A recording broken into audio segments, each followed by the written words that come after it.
point for a while. Let's see if this is coming. Maybe not.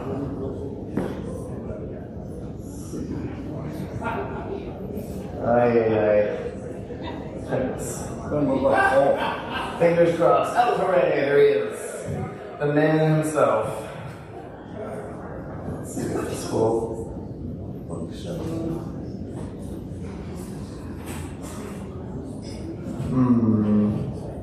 This is not promising. There we go. All right. So I hope you have this list memorized with the next minute or two. So we have a lot of letters from Paul. I may have said this before, but I once heard another priest say, "You want to know about God's justice? I'm going to tell you about God's justice. He'll take one of the worst guys that ever lived and make him write the majority of the books in the New Testament." So we have all the, I'm going to turn this down a tiny bit. It seems like it's feeding back.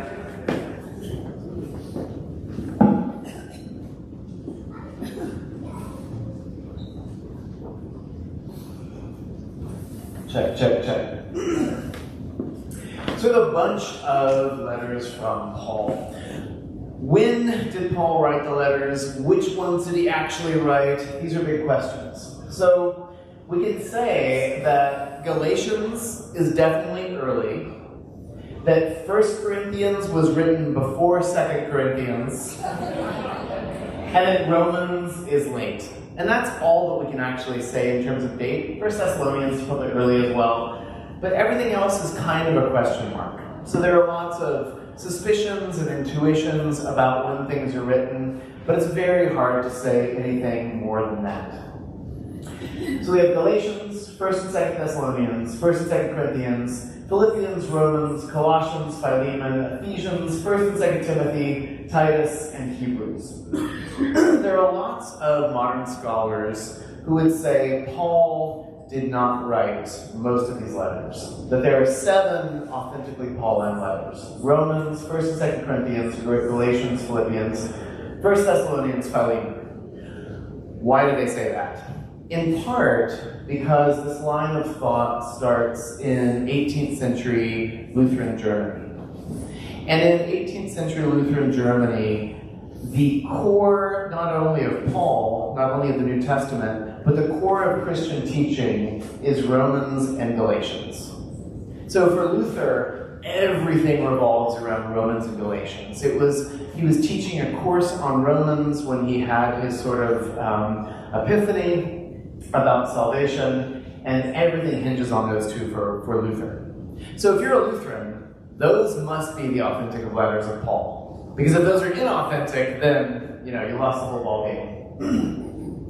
So if you compare Romans and Galatians, which for a Lutheran must be authentic, sometimes the way they use language is very different from a letter like Ephesians. The diction is different, the grammar is different, just the style of writing is very different. It seems like it's been written by 2 different people. And so scholars in the 19th and in the 20th century would sort of say these ones all kind of hang together as thematically the same, as sort of writing style the same. Here there are too many differences, and so these others must be written by somebody else. The oldest manuscript we have of the writings of Paul is called P46. That means parchment 46. That's the 46th parchment of the New Testament, which they had found and was in this collection. This is dated in different ways. So we don't have a chemical way to date this with exactitude. So the only way you can really date it is by comparing the handwriting to handwriting of various periods and seeing what it most resembles. That's a very imprecise way to date something. So if you find a letter in your great-great-grandfather's trunk and you look at the handwriting, maybe it'll look like other letters from the 1840s. Maybe he was educated in France and he has a really different, who knows? Like handwriting varies. So that's not an exact science. So the earliest scholars would date P46 is AD 80, so very early on in the early church. The latest I've ever heard of anyone dating it is in the middle 200s. Most scholars come down around early to mid 100s. So that's pretty early. So in P46, we have Romans, Hebrews, 1st and 2nd Corinthians, Ephesians, Galatians, Philippians, Colossians, 1st Thessalonians. And this is a partial codex. So like a big chunk of this is missing. So we only have like half the book. So it's interesting that maybe as early as AD 80, maybe as late as the middle of the 100s, you have texts like Ephesians and Colossians and even Hebrews being attributed to Paul as authentic Pauline writings. So on the one hand, it's interesting that like 18th century Germans noticed that the grammar and the diction, the writing style, the thematic content is really different in Ephesians versus Romans. But it's also interesting that first century people, some of whom might have known Paul, or at least were in a sort of relatively small circle of the early church with Paul, did not notice those things. You have German speakers who are proficient in Greek versus actual Greek speakers who are not critical of that. So what does that tell us? Kind of interesting. We don't have a lot of early manuscripts because of this guy. His name is the Emperor Decius, and he hated Christianity. And his initial persecution was not against Christians, but against their magical books. And so he had soldiers all across the Roman Empire. This is an empire-wide persecution. He had soldiers going from house church to house church, from Christian family to Christian family, demanding their magical books. And if you were lucky, you lived in a Latin-speaking world. These soldiers did not speak Greek, so you could find whatever random Greek cookbook you had and hand it off to them and say like, oh, don't take our holy scriptures, you know, that's my grandma's recipe for eggs. But if you were in a Greek-speaking area, then they could read it and see what it was, and they would actually take these books and they burn them. So early church texts were burned en masse. The majority of these were lectionary books, like we have up at the lectern, where we have the readings for each Sunday. Most people didn't have Bibles in their homes.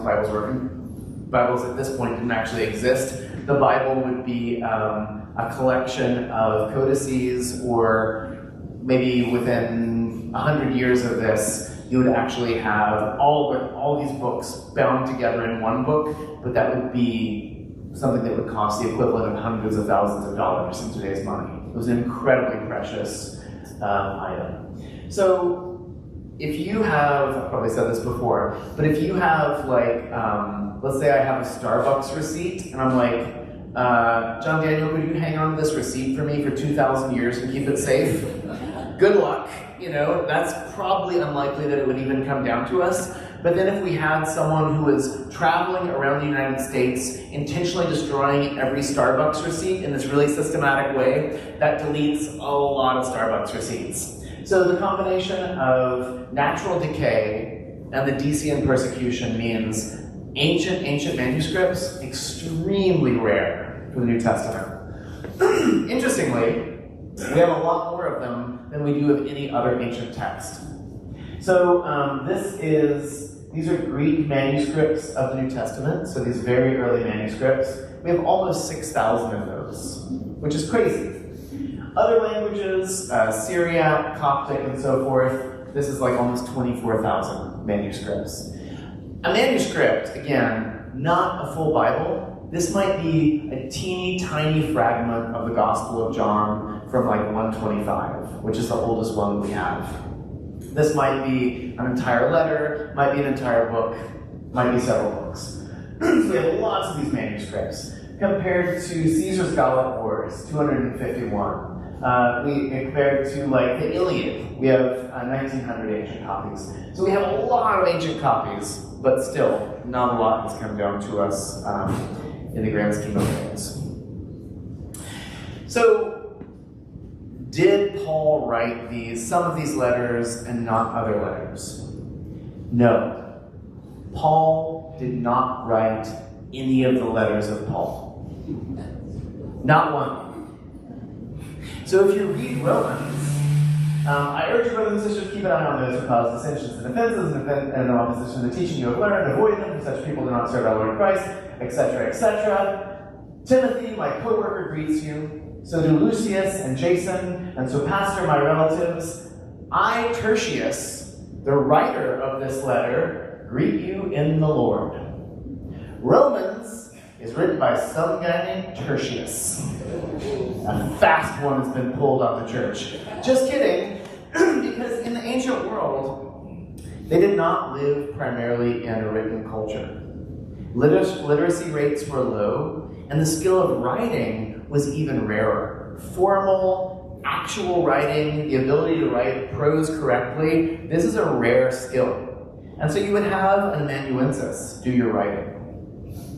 This is a wooden tablet that was found in Britain in a huge cache of documents around 100 AD, from around 100 AD. This is the British Museum. So you have this formal handwriting, which is very hard to read for us, but this is sort of correct, appropriate handwriting, a very formal invitation to a birthday party. And then you see down here, this is smaller and more cramped and different. That's the signature of the person dictating the letter. So you have a writer, a amanuensis, who writes this out, and then you might have the actual author sign it. So, Claudia Severa, to her Lepidina, greetings. On the 11th of September, sister, for the day of the celebration of my birthday, I give you a warm invitation to make sure that you come to us, to make the day more enjoyable for me by your arrival, if you are present. Give my greetings to Eucerialis, my alias, and my little son sent him their greetings. And then at the bottom, we have, down here, I shall expect you, sister. Farewell, sister, my dearest soul, as I hope to prosper and hail. So this is written by the wife of a very lofty Roman government official in Britain at the time. She is a very educated person, and even she does not trust her own writing to herself, even in just a birthday greeting. You would employ a professional writer, an amanuensis, to write for you. And she might say, take a letter, write to Lepidina, invite her to my birthday party, tell her how happy it will make me to have her there. And so the amanuensis writes, Claudia Severa, to Lepidina, greetings on September 11th, sister, the day of the celebration of my birth. It's written in a formal, classical style, rather than the author's kind of brief, like, write this. So this is how Paul's letters were written as well. And several of the letters actually conclude with something like this. This I sign with my own hand. I, Paul, sign this. See what large letters I make when I am writing with my own hand. Same process. So here we have a picture of an amanuensis. The author has been washed away. Only the work of the amanuensis remains. So this next few slides are a review for those of you who come to Wednesday classes. Actually, before we jump into Galatians, any questions about this sort of Pauline authorship debate and this process of amanuensis writing, the differences in the letters? Do we know the period in which Paul was active? Can you date that? Yeah, so I think generally we could say he's writing between, just pure guess, but maybe Galatians like AD 46. And then he is martyred in the persecution under Nero, so that's like 67, 66, something like that. So it's like a 20-year period. There are maybe a decade before in which he's active in preaching and teaching and traveling around and going back home to Tarsus to go back to the family business and doing various things. So, please. Was he basically dictating his letters? Yeah, and so Sally's question was he basically dictating his letters. So when you work with an amanuensis, there are times in which you would say, write this down, and you dictate what you want said, and they might adjust like little grammatical mistakes. And there are other times in which you might say, my boss is coming into town on Wednesday, tell him I'll pick him up from the train station and thank him for that thing that he sent. And you're like, dear Mr. Witherspoon, It is with great anticipation that I will await your train at 11:30 p.m., and thank you for the crystal vase. It brought so much joy to our household. So there's kind of a range of the activity of an amanuensis. When scholars have gone back and looked at some of these letters that really differ strongly from the ones on this side, especially Ephesians and I think 1 Timothy. I'd have to go back and look at this article. But there's been an algorithmic analysis of some of these, and the grammar, the diction, just the sort of general writing style compares most closely to Luke Acts. And we know, and we see in Ephesians that Luke is in prison with Paul. Was Luke the amanuensis who writes down some of these and has a different writing style than Tertius or whomever? Could be. So some of these actually list a co-author. So Paul will actually say, Paul and Timothy to X. And so there, we can suspect that maybe Timothy is writing this, or maybe Timothy is also just contributing content to this letter. These, 1st and 2nd Timothy especially, and especially 2nd Timothy, these were sort of controversial in early Protestant scholarship, because there was this sense that the early Christian project was also the Protestant project. So in the Protestant project, you want to say, Rome has gotten so far off course, we kind of have to go back to basics and start from scratch. We're going to throw out this whole Mass, throw out the vestments, throw out sacraments, throw out all this stuff, and just kind of like get back to basics and kind of build anew. And if that's what we Protestants are doing, that's probably what the early church did with Judaism. Let's throw out the temple, let's throw out the synagogue, let's throw out all the things that are inherent in Judaism, and we'll start from scratch. But then if you actually read the New Testament, and especially if you read early Christian writings from around this time, that is clearly not the case. So early Protestant scholars wanted to say, because 2 Timothy mentions a threefold order of ministry, bishops, priests, and deacons, that must be really late. That must have come way after Paul, because how could the church just start from scratch and already have these structures of ministry? That's incredibly unlikely, which is logical. The tricky thing is, Judaism also has this threefold order of ministry of bishops, priests, and deacons, except they are called the high priest, the sacrificial priesthood, and the Levitical priesthood.